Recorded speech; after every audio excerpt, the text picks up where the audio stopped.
바랍니다. 이 저녁에도 여러분을 뵈니까 너무 반갑고, 또 여러분 이 자리에 오신 분들을 주님의 이름으로 환영하고 축복합니다. 또 댁에서 실시간으로 예배하시는 여러분들에게도 하나님의 크신 은혜가 임하시기를 간절히 바랍니다. 이제 저녁 예배가 조금씩 이제 정착이 되어져 가는 것 같습니다. 저도 저녁 예배 드리니까 참 좋은 것 같아요.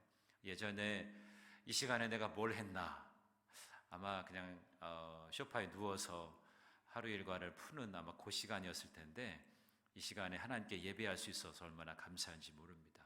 여러분도 다 그러시죠? 네, 여기 계신 분만 그러신 것 같아요.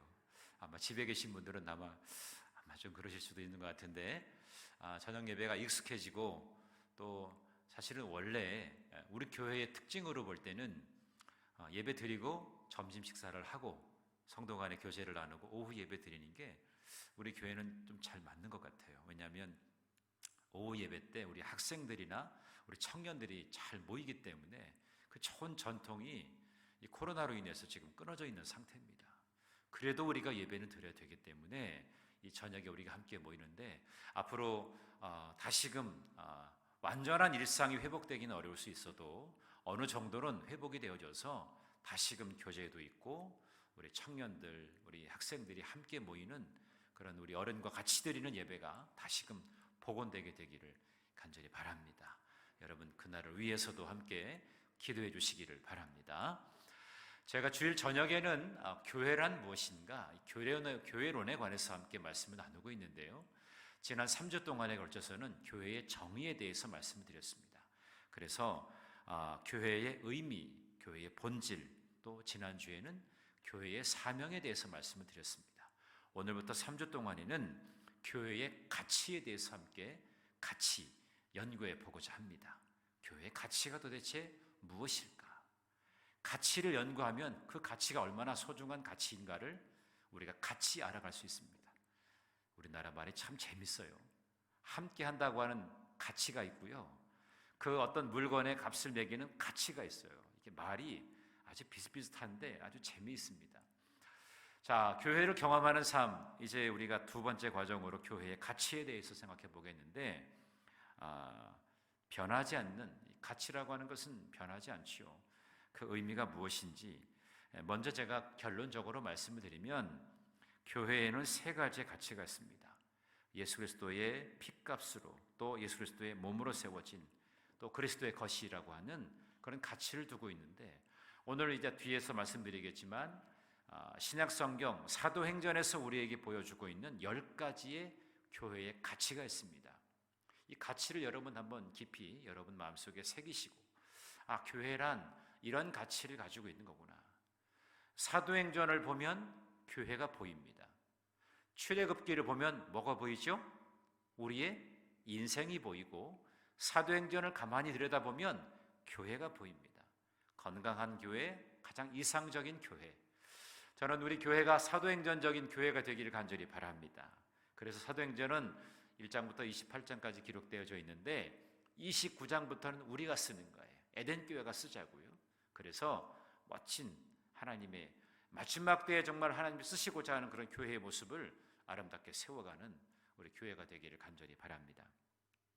자, 먼저 마음의 문을 한번 열어보겠습니다. 주님의 몸으로서의 교회가 이 세상에서 최고의 가치를 가진다는 것을 우리가 항상 가지고 있어야 돼요. 그리고 교회는 영원하신 하나님 말씀으로 세운 불변성이 있는 곳입니다. 그래서 우리 믿음의 사람들은 교회를 세우는 이 불변의 가치에 대해서 잘 배우고, 견고한 교회를 세우는 하나님의 동역자로 부름받았다는 사실, 이걸 우리가 잘 알아야 돼요. 여러분, 이런 말이 좀 생소하죠. 하나님의 동역자다. 우리는 하나님의 자녀, 하나님 백성이라는 이야기는 우리가 들었어도 하나님의 동역자다라고 하는 말은 우리가 잘 쓰진 않았죠. 하나님께서 궁극적으로 우리를 구원하신 것은 우리로 하여금 하나님의 교회를 세우기 위함입니다. 하나님의 나라를 세우기 위함이죠. 그 나라를 위해서 하나님께서는 독생자 예수 그리스도를 통해서 우리에게 복음을 전해주셨고, 복음을 하던 우리가 하나님의 그 나라를 세우기 위해서 하나님과 동역자로 세워진 사람들이에요. 다시 말하면 하나님의 백성, 하나님의 자녀는 하나님의 동역자다. 한번 따라해 볼까요? 나는 하나님의 동역자다. 하나님의 동역자인 것입니다. 전 동역이라는 말을 참 좋아해요. 목회자와 성도 간에도 함께 동역이 일어나야 되죠. 동역이라고 하는 말이 참 중요한 것입니다. 함께 일한다는 것이죠. 주님의 나라를 위해서, 주님의 영광을 위해서, 나의 유익이나 나의 가치를 따지기 위해서가 아니라 주님의 영광을 위해서 함께 우리가 같이 동역할 때에 거기에 뭐가 맺히느냐? 열매가 맺힙니다. 나중에 우리가 보겠지만 구원받는 이의 수가 더하여진다. 열매가 있다는 것이죠. 그게 궁극적으로 하나님께서 꿈꾸시는 가장 이상적인 그런 교회의 모습이라는 것입니다. 그래서 우리 믿음의 사람들에게는 교회를 세우는 거룩한 소명이 있다는 것. 여러분 안에는 소명이 있습니다. 생명이 붙어 있는 주의 자녀에게는요, 소명이 있어요. 이 소명을 여러분 항상 여러분 마음에 꼭 지니시게 되기를 간절히 바랍니다. 자, 말씀의 빛으로 우리가 함께 나아가 보도록 하겠습니다. 사람은 어떤 가치를 가지고 있느냐에 따라서 교회의 목적이 설정되고 신앙의 목표가 세워지게 됩니다. 그렇기 때문에 교회를 교회되게 하려고 한다면 이 교회의 불변적인 가치를 분명히 잘 알아야 됩니다. 그래서 교회는 아까 제가 세 가지를 말씀드렸죠. 예수 그리스도의 피값으로 세워졌다. 또 예수 그리스도의 몸이다. 교회는요, 예수 그리스도의 몸인 거예요. 그리고 그리스도의 것이다. 그분의 것이다 라고 하는 거죠. 이러한 불변적인 가치를 가지고 있는 것이 바로 교회라고 하는 것입니다. 그래서 이 교회는 이 세상을 구원할 수 있는 유일한 곳으로 최상의 가치를 갖는 것입니다. 여러분, 요즘에도 그거 있나 모르겠는데 예전에 진품 명품이라는 코너가 있었어요. 진품 명품에서 가장 최고의 가치를 매기는 것이 어떤 이유일까요? 어떤 것이 최고의 가치를 가지고 있을까요? 유일한 것. 이거 하나밖에 없어. 그러면 최고의 가치입니다. 다른 것이 흉내날 수도 없고 오직 이거 하나밖에 없어. 그러면 완전히 걸작이건죠. 명품인 것이죠. 진품이라고 하면 그 값은 이루 말할 수가 없는 것이겠죠. 세상을 구원할 수 있는 유일한 곳이 어디냐? 바로 교회이기 때문에 교회는 최상의 가치를 가지는 거예요. 여러분, 이것을 꼭 기억하시기 바랍니다. 교회는 건물로 존재하는 것이 아니라 그리스도의 몸인 것을 우리는 기억해야 됩니다. 또 예수 그리스도의 피값으로 세워진 거예요. 피가 없이는 교회가 세워지지 않았습니다. 주님의 희생이 있었기 때문에 교회가 세워지게 된 거예요. 그래서 그 그리스도의 것이라고 하는 것, 이걸 우리가 잘 알아야 되겠습니다. 오늘 우리가 함께 읽었죠. 사도행전 20장 28절, 여러분은 자기를 위하여 또는 온 양떼를 위하여 삼가라. 성령이 그들 가운데 여러분을 감독자로 삼고 하나님이 자기 피로 사신 교회를 보살피게 하셨느니라. 자기 피로 사신 교회라고 말씀했습니다. 두 번째로 에베소서 4장 12절의 말씀 보면 이는 성도를 온전하게 하여 봉사일을 하게 하며 그리스도의 몸을 세우려 하심이라. 교회는 그리스도의 몸이라고 했어요. 로마서 1장 6절의 말씀입니다. 너희도 그들 중에서 예수 그리스도의 것으로 부르심을 받은 자니라. 그렇게 말씀하고 있습니다. 그리스도의 것이라고 말씀하고 있죠. 결국 교회는 하나님이 자기 피로 세우신 것이고 그리스도의 몸이고 이것이 교회의 불변적인 가치를 견고하게 세우고 있다고 하는 것입니다. 그래서 교회 회복의 1차적인 목표는 교회의 불변적인 가치를 바르게 하는 것입니다. 교회는 교회 가치를 정의하고 또 교회가 궁극적으로 추구해야 하는 중심 가치가 무엇인지 이것을 잘 바르게 가르치고 세울 때에 건강한 교회가 되는 것입니다. 여러분, 우리 교회의 가치가 얼마나 될까요? 대부분 교회 가치가 얼마냐 그러면 이제 이 건물 값이 얼마고 땅 값이 얼마고 이거 따지겠죠. 그러나 그것으로 매길 수 없어요. 이 교회를 거쳐간 수많은 사람들도 있고요. 이곳에서 또 훈련받고 또 여러 방면에서 지금 사역하고 있는 분들도 참 많고요. 그런 가치를 따진다면 이루 말할 수가 없겠죠. 생명이 낳고 생명을 살려내고 이런 여러 가지 일들은 이루 말할 수가 없는 것입니다. 오늘 우리는 먼저 이 사도행전 교회의 10가지 불변의 가치를 한번 우리가 생각해 보고자 합니다. 그 첫 번째로는 성령으로 탄생한 교회입니다. 교회는 어떻게 그 가치를 가지게 됐느냐? 교회는 성령으로 탄생한 교회입니다. 사도행전 2장 1절부터 4절의 말씀을 우리 함께 읽어보도록 하겠습니다. 시작. 오순절 날이 이미 이름에 그들이 다 같이 한 곳에 모였더니 호련히 하늘로부터 급하고 강한 바람 같은 소리가 있어 그들이 앉은 온 집에 가득하며 마치 불의 혀처럼 갈라지는 것들이 그들에게 보여 각 사람 위에 하나씩 임하여 있더니 그들이 다 성령의 충만함을 받고 성령이 말하게 하심을 따라 다른 언어들로 말하기를 시작하니라. 아멘. 여러분, 초대교회가 탄생하게 되어진 것은 무엇으로 탄생했다고요? 성령으로 태어나게 됐어요. 성령 충만함으로. 제자들은 예수님이 부활 승천하셨을 때 그들이 두려웠죠. 함께 할 때는 몰랐지만 주님이 부활하고 승천하신 뒤에는 불안하고 초조했어요. 그런데 예수님께서 승천하시면서 너희들이 예루살렘을 떠나지 말고 성령 받기를 위해서 구해라. 성령이 너에게 임하시면 뭘 받는다고요? 권능을 받아요. 성령이 임하게 되면 권능을 받아요.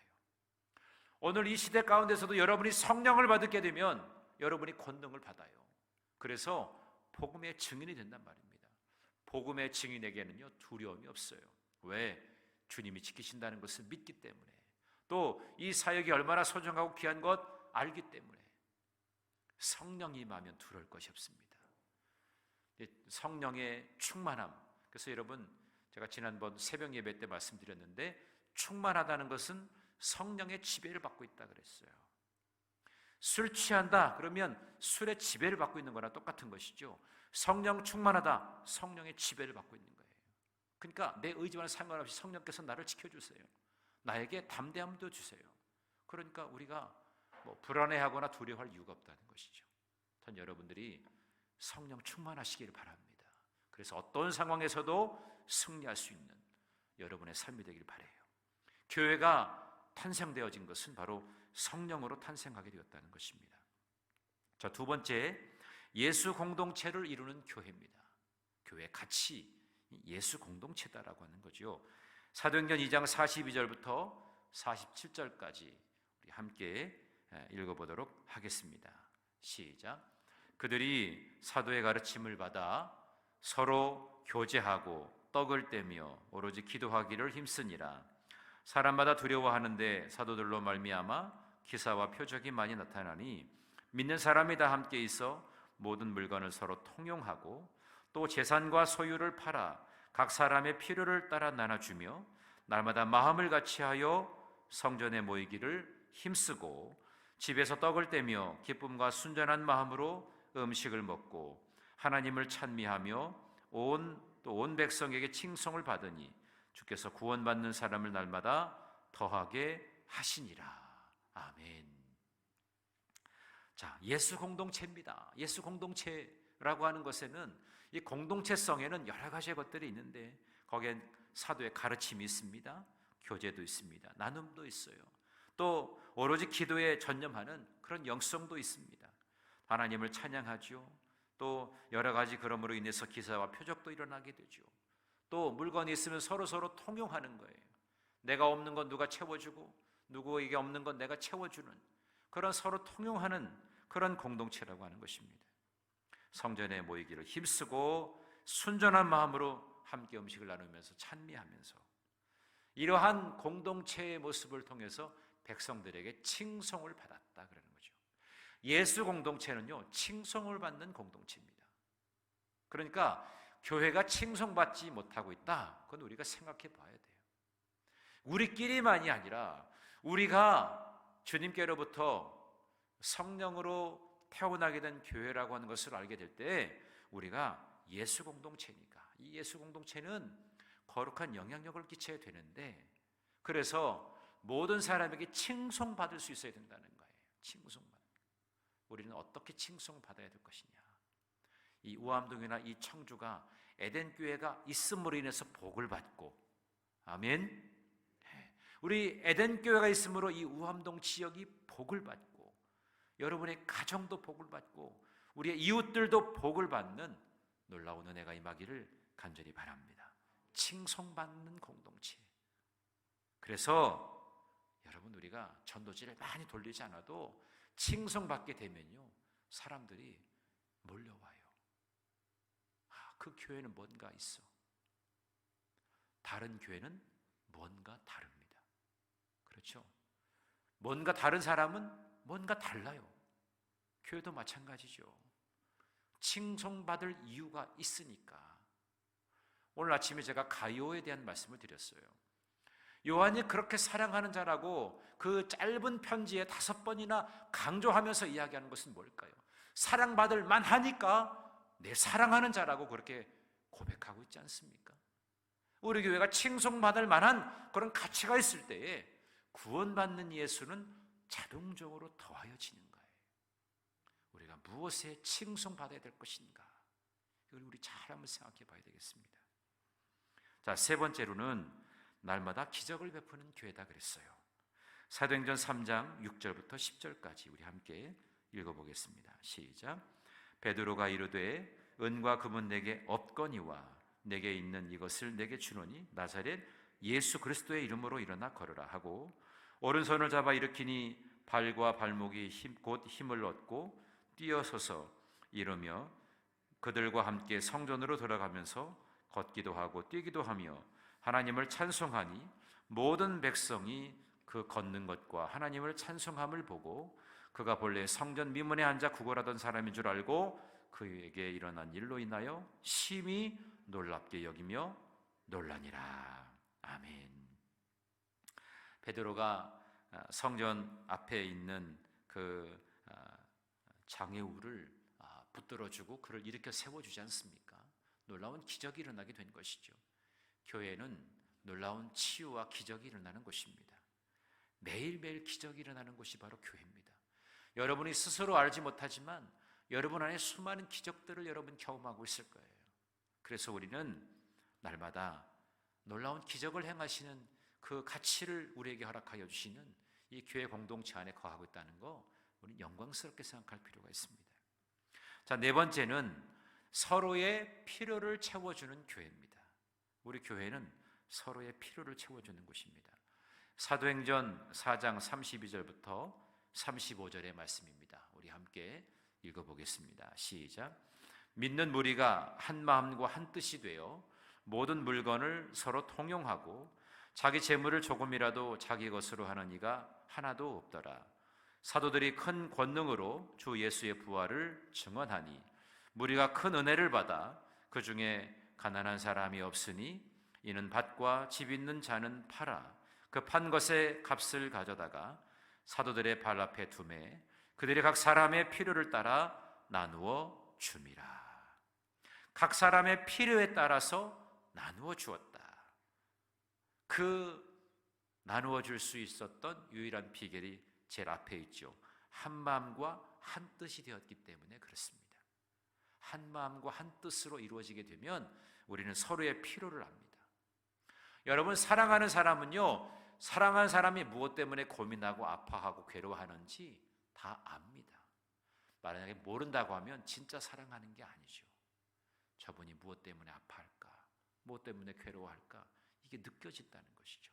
한 몸이기 때문에. 여러분 지체 중에 어디가 아파요? 그러면 고기만 아픕니까? 아니면 내 몸 전체가 아픕니까? 전체가 아픈 거죠. 왜? 한 몸이기 때문에 그래요. 그것을 알게 되거든요. 그래서 서로의 필요를 채워주는 공동체가 바로 교회라고 하는 것입니다. 자, 다섯 번째의 가치를 보겠습니다. 거룩과 순결의 교회라고 했어요.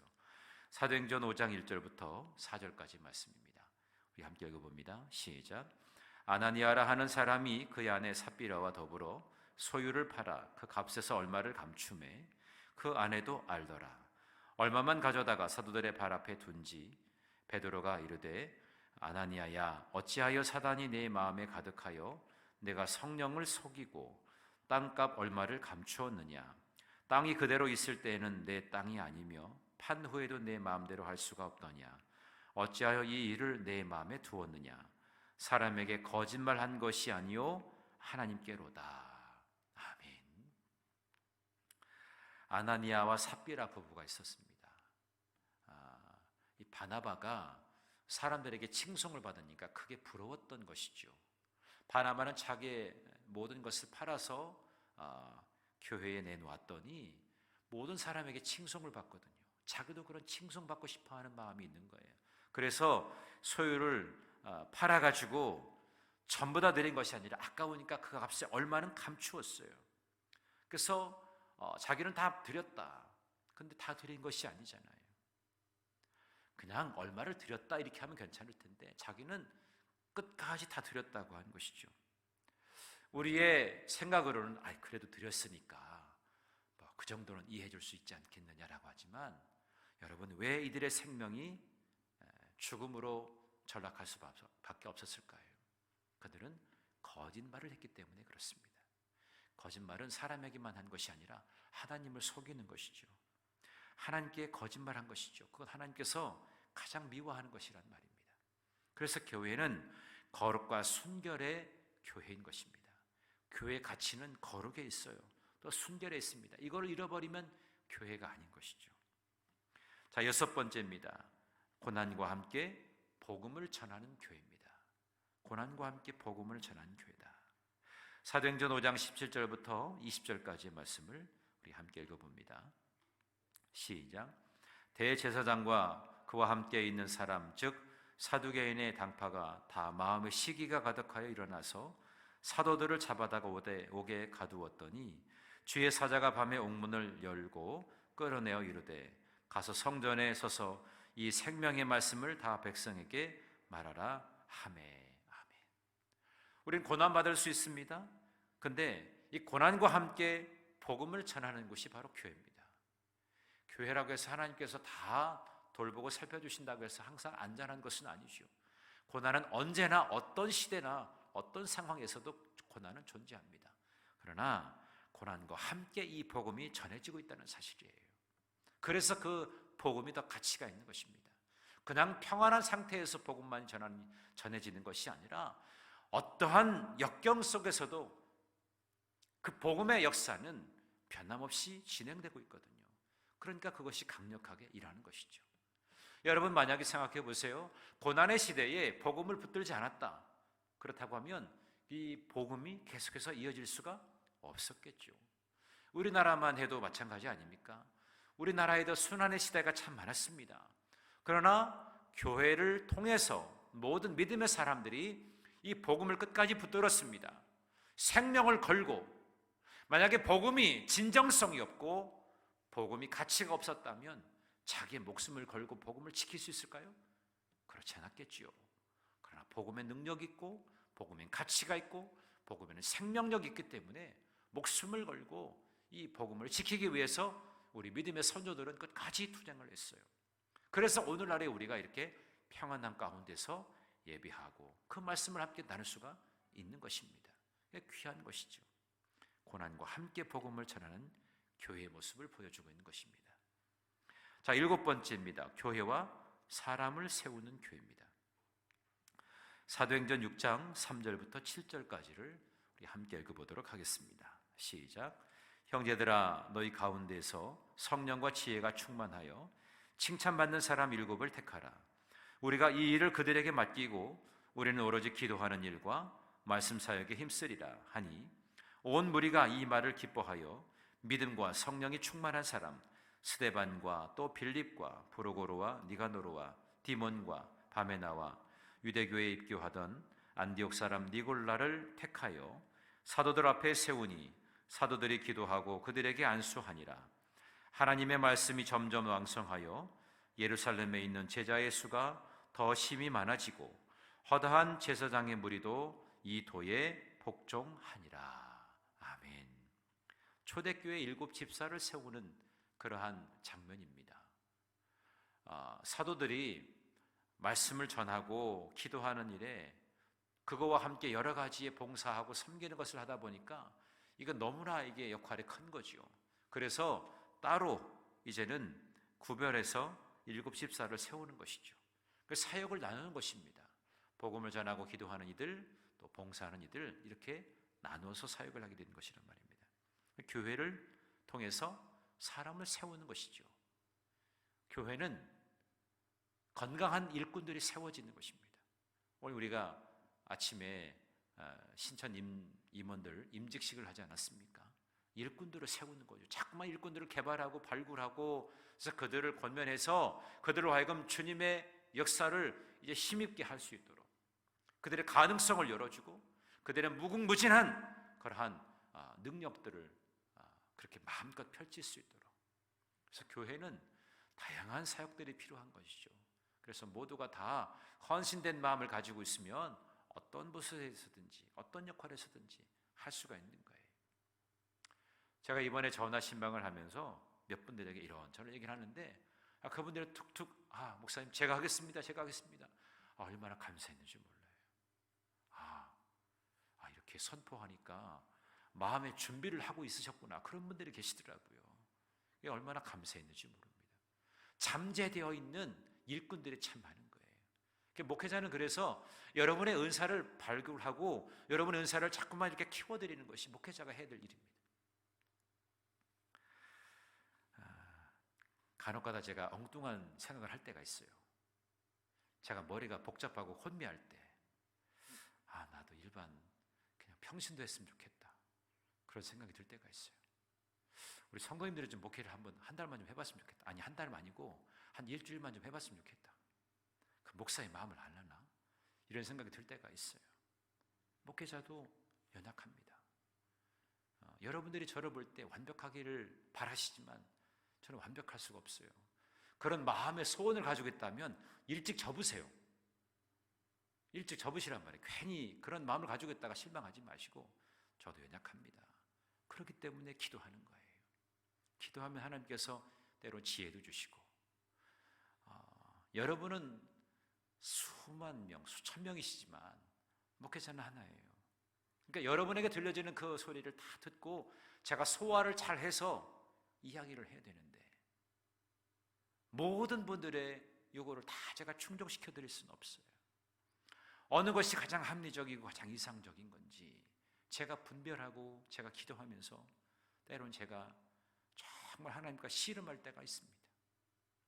근데 그때마다 참 놀랍고 신비롭게 하나님께서 말씀을 주세요. 말씀을 통해서 저에게 알려주시더라고요. 그래서 얼마나 감사한지 몰라요. 일꾼을 세우는 것도 그렇고요, 사역을 맡기는 것도 그렇고요, 정말 참 어렵더라고요. 목회자가 부족하기 때문에 여러분의 기도가 많이 필요한 거예요. 그리고 우리는 일꾼이 세워지면 그 일꾼들이 잘할 수 있도록 많이 격려를 해줘야 됩니다. 누가 잘 되어져 가면 그거 막 끌어내리느라고 아주 안달이 있는 사람들은요, 참 안 될 사람들이에요. 누가 나보다 더 훌륭하게 더 잘 세워지면 더 박수 쳐주고, 내가 못하는데 당신이 할 수 있으니까 감사하다고 그렇게 정말 축복해 줄 수 있는 그런 공동체가 건강한 공동체죠. 교회는 다양한 사람들이 모였습니다. 그러니까 다양하기 때문에 더 즐거운 곳이에요. 여러분 생각해 보세요. 지금 여기 계신 분들이 다 똑같아. 그러면 아마 숨 막힐걸요. 어째 나랑 똑같냐? 그러면 아마 속 터질 겁니다. 그런데 그렇지가 않기 때문에 아름다운 거예요. 멋진 겁니다. 7색깔 무지개가 함께 돌아가니까 조화가 되고 아름다운 색상을 구현할 수 있는 것처럼 교회도 다양하기 때문에 다양한 사람들, 누가 틀리고 누가 잘못되고 이게 아니라 나랑 조금 다를 것뿐이에요. 그러다 보면 이해가 되잖아요. 틀린 것과 다른 것은 이해에 충분한 소지가 있는 거예요. 그래서 우리는 교회를 멋있게 세워가는데 좋은 일꾼들이 세워지도록, 또 지금 임원들은, 기존의 우리 중직들은 그런 일꾼들을 자꾸만 개발하고 그들을 격려하고 축복하고 그러면서 좋은 일꾼들이 세워지도록 해야 되는 것입니다. 그게 여러분들의 역할이에요. 물론 저도 이제 우리 성도님들을 보면서 이분은 어떤 은사가 있는지, 제가 하나하나를 이렇게 해 나갈 때마다 하나님과 항상 대화합니다. 제가 독단적으로 하는 거 없어요. 그리고 제가 상의하기도 하고, 그러면 하나님께서 저희들에게 평강을 주세요. 무엇이 진정으로 형통인지 아십니까, 여러분? 하나님의 뜻과 우리의 계획이 맞을 때 그것이 형통인 거예요. 하나님께서 나에게 일방적으로 주시는 것만이 그게 형통이 아니에요. 하나님의 뜻과 나의 소원이 가장 딱 맞을 때 그게 진짜 형통이라고 하는 것입니다. 그래서 교회는 좋은 일꾼을 세워야 돼요. 저는 우리 에덴교회에서 앞으로 더 훌륭한 일꾼들이 더 많아지기를 간절히 소원합니다. 에덴교회는 훌륭한 사람들이 많아, 믿음의 훌륭한 본이 될 만한 그런 성도들이 많아, 그런 이야기가 많아져야 되겠죠. 저는 우리 학생들이나 청년들을 보면서 꿈을 꿉니다. 제가 정말 관심을 가지고 있는 청년들에게는 너 앞으로 우리 교회에 이러이러한 역할을 해야 돼. 그거 위해서 너 기도해라. 제가 자꾸만 이상을 주고 꿈을 주는 거예요. 꿈을 꾸도록. 그래서 그림이 하나씩 하나씩 그려지도록. 그게 저희 목표고 저희 꿈이거든요. 그래서 교회는 사람을 세우는 곳이다라고 하는 거예요. 자, 여덟 번째입니다. 훈련으로 세우는 교회입니다. 훈련으로 세우는 교회. 사도행전 11장 26절부터 22절부터 26절까지 우리 함께 읽어보겠습니다. 시작. 예루살렘 교회가 이 사람들의 소문을 듣고 바나바를 안디옥까지 보내니 그가 이르러 하나님의 은혜를 보고 기뻐하여 모든 사람에게 굳건한 마음으로 주와 함께 머물러 있으라 권하니 바나바는 착한 사람이요 성령과 믿음이 충만한 사람이라. 이에 큰 무리가 주께 더하여지더라. 바나바가 사울을 찾아가 다소에 가서 만나매 안디옥에 데리고 와서 둘이 교회에 1년간 모여 있어 큰 무리를 가르쳤고 제자들이 안디옥에서 비로소 그리스도인이라 일컬음을 받게 되었더라. 이제 바나바가 사울과 함께 동역하면서 안디옥 교회에서 잘 가르쳤거든요. 무리를 가르칠 때 거기에서 그리스도인이라고 하는 이름이 생겨나게 된 겁니다. 그리스도인이라, 주님의 사람이다라고 하는 것이 생겨나게 되었다는 것이죠. 그래서 부지런히 가르침을 잘 받아야 됩니다.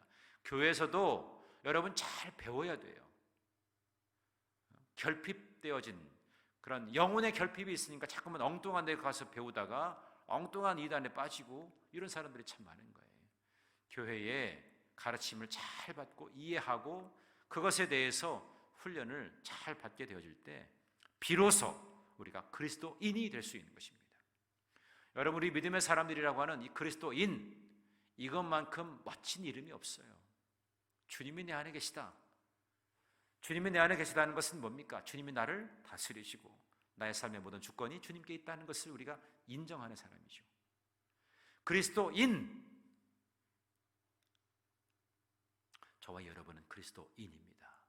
여러분 안에 주님이 계십니다. 주님이 여러분의 삶을 통치하십니다. 그러니까 내가 함부로 말하거나 행동할 수 없지요. 내가 함부로 말하거나 행동한다는 것은요, 내가 안에 주님이 계시지 않은 거예요. 그거를 드러내는 것입니다. 그러니까 여러분 주변에 믿는 사람이라고 하면서도 막 함부로 말하는 사람들, 그건 주님의 사람이 아닌 거예요. 주님이 그렇게 시킬까요? 너 이런 말을 해라. 험악하고 악한 말, 그렇게 하지 않죠. 사람을 살려주는 말, 세워주는 말, 이거를 주님이 하시게 한다는 것이죠. 그래서 혹여나 여러분 안에 너 주변에서 그런 일을 당하거나 그러면 여러분 괜히 짜증내거나 불평스러워할 일이 아니라 여러분이 그 사람에 대해서 긍휼히 여겨야 됩니다. 주님을 영접한다고 신앙생활 한다고 하지만 아직도 다듬어지지 않은, 주님이 계시지 않은 그러한 교회 다니는 사람이기 때문에 여러분이 화내거나 분노할 일이 아니라 긍휼히 여겨야 되는 거예요. 내 안에 나는 주님이 계신데 저분에게는 아직 주님이 계시지 않구나. 참 얼마나 안타까울까. 안타까운 심정으로 주님의 긍휼하심으로 그분을 긍휼히 여기시고 그분을 위해서 기도해 줘야 돼요. 그게 여러분의 몫입니다. 누가 뭐 좋지 않은 이야기 했다고 해서 뭐 상처받았다, 나 상처받았어, 나 교회 안 다닐 거야, 이런 분들이 계시잖아요. 가장 불행한 사람이에요. 왜 여러분이 상처를 받습니까? 인격이 그렇게 모관한 사람들에게서 받는 그것이 여러분에게 상처거리가 되는 건가요? 그건 아니에요. 그건 여러분이 긍휼히 여겨야 될 대상입니다. 이걸 알아야 됩니다. 제가 늘 말씀드리잖아요. 사람이 열등감이 있으면 그걸 어떻게 해서라도 극복하려고, 자기를 방어하려고 별의별 이야기들을 많이 해요. 그 사람들이 자기 열등감을 그렇게 표현한다는 것이죠. 그러니까 나보다 좀 약간 떨어지는데 왜 그 사람 때문에 우리가 내가 상처받았다고 이렇게 얘기하냐고요. 그건 상처받을 일이 아니라 그 사람을 긍휼히 여길 일이죠. 참 불쌍한 사람이니까 내가 그를 위해서 기도해 줘야 된다는 것이죠. 이걸 여러분 꼭 기억하시기 바랍니다. 여러분 훈련을 잘 받아야 돼요. 그래서 훈련을 잘 받으면 내가 건강하고 견고한 그리스도인이 되는 것입니다. 그냥 교회 다니는 사람이 아니라 여러분이 그리스도인이라고 하는 분명한 자상을 잃어버리지 마시기 바랍니다. 그런 자존감, 내 안에 주님이 계시다. 코카콜라 사장은 그런 데잖아요. 내 몸에는 코카콜라가 흐른다. 인텔 사장은 내 머릿속에 인텔 인사이드, 내 머릿속에는 인텔 칩이 들어있다, 이런 얘기를 한다잖아요. 그런 자부심이 있어야죠. 우리도 내 안에 주님이 계시다, 내 안에 주님의 보혈의 피가 흐르고 있다, 이런 자부심을 가지고 우리가 살아야 되지 않겠습니까? 적어도 믿는 사람이라면, 교회 공동체 한 일원이라고 하면 이런 생각을 가지고 있어야 된다는 거예요. 부지런히 잘 가르침을 받고 여러분이 정말 그리스도인으로 거듭나는 주님의 자녀가 되시기를 간절히 바랍니다. 자, 9번째, 하나님 나라를 확장하는 교회입니다. 사도행전 13장 1절부터 3절의 말씀입니다. 우리 함께 읽어봅니다. 시작. 안디옥 교회에 선자들과 교사들이 있으니 곧 바나바와 니게르라 하는 시몬과 구레네 사람 루기오와 분봉왕 헤롯의 젖동생 마나엔과 및 사울이라. 주를 섬겨 금식할 때에 성령이 이르시되 내가 불러 시키는 일을 위하여 바나바와 사울을 따로 세우라 하시니 이에 금식하며 기도하고 두 사람에게 안수하여 보내니라. 아멘. 안디옥 교회에서 선교사를 파송하는 일입니다. 바나바와 사울을 안수해서 이제 그들을 파송하게 되죠. 하나님 나라를 확장하는 것입니다. 우리만이 아니라 이제는 복음의 지경을 점점 확장해가지고 지경을 넓히는 것이죠. 저는 우리 교회가 복음을 전하고 또 선교하는 교회가 되기를 간절히 바랍니다. 에덴교회, 선교하는 교회, 전 그렇게 모든 사람들에게 알려질 수 있게 되기를 바랍니다. 우리만이 아니라 모든 세계 열방 가운데 복음을 전하는, 그렇다고 여러분을 다 선교사로 파송하라는 건 아닙니다. 여러분, 선교사는 두 가지 선교사가 있습니다. 가는 선교사가 있고 보내는 선교사가 있어요. 정말 평신도 사역자로 나는 몽골에 가서, 나는 어디의 나라에 가서 내가 사역하겠습니다, 그런 평신도 사역자, 선교사가 있고요, 그들을 돕고 그들을 지원하고 후원하는 그런 보내는 선교사가 있습니다. 그러니까 여러분도 보내는 선교사가 될 수 있어요.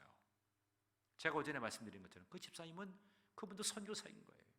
선교사님을 돕고 후원하는 거, 이게 선교사 아닙니까? 그분들이 마음껏 일할 수 있도록 뒤에서 격려하고 기도하고 후원하는 것, 우리도 그런 선교사라고 하는 것이죠. 그래서 하나님의 나라를 더 확장시키는 것입니다. 마지막 10번째입니다. 사도행전을 이어가는 교회입니다. 사도행전 28장 30절부터 31절의 말씀이에요. 우리 함께 읽어봅니다. 시작. 바울이 온 이태를 자기 셋집에 머물면서 자기에게 오는 사람을 다 영접하고 하나님 나라를 전파하며 주 예수 그리스도에 관한 모든 것을 담대하게 거침없이 가르치더라. 아멘. 이제는 사도행전적인 교회를 우리가 맡아가시고 우리가 할 수 있는, 그래서 하나님 나라를 전파하고 주님에 관한 모든 것들을 담대히 거침없이 전하게 힘쓰는 그런 교회. 단지 사도행전에서만 끝나는 그런 교회가 아니라 그것을 이어받아서, 여러분, 제가 흥미롭게 보는 육상 경기 중에 릴레이 경기가 있어요. 릴레이 경기. 아주 흥미진진하지 않습니까? 릴레이 경기에서 가장 중요한 것은 바톤 터치예요. 아무리 뛰어나도요, 바톤 터치를 잘못하면 바톤이 떨어지고, 그렇게 되면 순식간에 등수에서 떨어질 수밖에 없어요. 바톤을 잘 이어받아야 됩니다.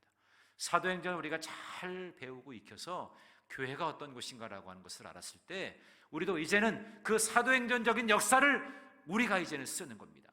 사도행전 29장부터 우리가 쓰는 거죠. 에덴 교회가 그런 사도행전적인 교회를 써내려가는 10가지, 사도행전에서 우리가 볼 수 있었던 10가지 가치를 알았다면 이제 우리는 어떤 모습으로 교회 가치를 또 드러낼 수 있을까? 이걸 우리가 함께 연구하고 그러면서 교회를 견실하게 세워가는 역할, 그것이 저와 여러분의 소명입니다. 이 소명을 끝까지 잘 붙드셔서 건강한 교회의 가치를 우리가 함께 같이 한 몸과 한 뜻으로 이루어 나간 멋진 주님의 자녀들이 다 되시기를 주님의 이름으로 간절히 축원합니다. 기도하겠습니다.